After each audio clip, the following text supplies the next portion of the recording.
প্রিয় দর্শক, এই মুহূর্তে আমি দাঁড়িয়ে রয়েছি দেবীডুবা ইউনিয়নের খুঁটামারা সর্দারপাড়া ভাই ভাই নার্সারিতে। এখানে এই অত এলাকা জুড়ে বিশাল একটি নার্সারি দুই ভাই এখানে গড়ে তুলেছেন। তো বৃক্ষরোপণের উপযোগী সময় হচ্ছে এখন বর্ষাকাল। বর্ষাকালে যদি গাছ রোপণ করেন তাহলে সেই গাছ নষ্ট কম হয়, মরে কম যায়। তো হাট বাজারে কিন্তু প্রচুর গাছ পাওয়া যায়, গাছের গুণগত মান কিন্তু খুবই কম। আপনি এক ধরনের গাছ চাইবেন, হাট বাজারে আপনি বাড়িতে নিয়ে এসে দেখবেন ফল হবে অন্যরকম।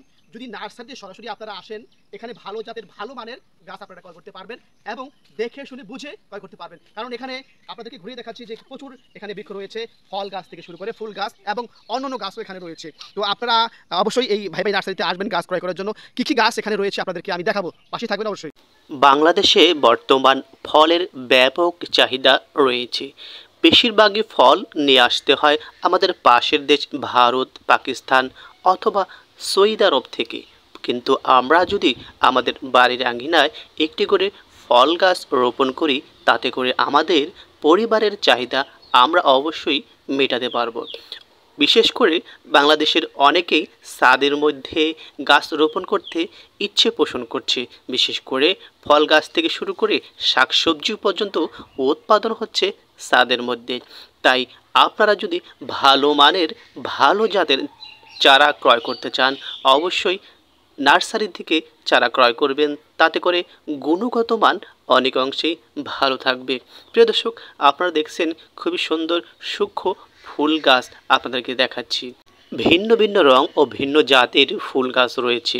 পুরো বাগানটি আপনাদেরকে ঘুরিয়ে দেখাচ্ছে যে কত বড় একটি নার্সারি তিনি গড়ে তুলেছেন। অত্র এলাকার আশেপাশে জুড়ে জায়গা নিয়ে ব্যাপক হারে তিনি নার্সারি গড়ে তুলেছেন। শুধু ফুল গাছ নয়, সাথে রয়েছে অনেক ভালো ভালো ফলের গাছও তিনি রোপণ করেছেন। আম গাছ, লিচু এবং জলপাই থেকে। সরাসরি সাহেব আলী খানের প্রতিবেদন। প্রিয় দর্শক, জলবায়ু পরিবর্তনের ফলে সারা বিশ্বে বিরূপ প্রভাব পড়ছে। যখন শীত তখন গরম পড়ে, যখন গরম তখন শীত পড়ে। বিশেষ করে বৃক্ষ প্রচুর হারে কেটে ফেলা হচ্ছে। মানব সম্প্রদায় ধীরে ধীরে ধ্বংসের দ্বার প্রান্তে দাঁড়িয়ে রয়েছে। আমরা যদি দীর্ঘদিন বাঁচতে চাই, আমাদের নতুন প্রজন্মকে সুন্দর একটি দেশ উপহার দিতে চাই, তাহলে বৃক্ষরোপণের বিকল্প কোনো ব্যবস্থা নেই। তাই আসুন, বাংলাদেশে বর্তমান 18 কোটি মানুষ, আমরা একটি করে যদি গাছের চারা রোপণ করি তাহলে 18 কোটি।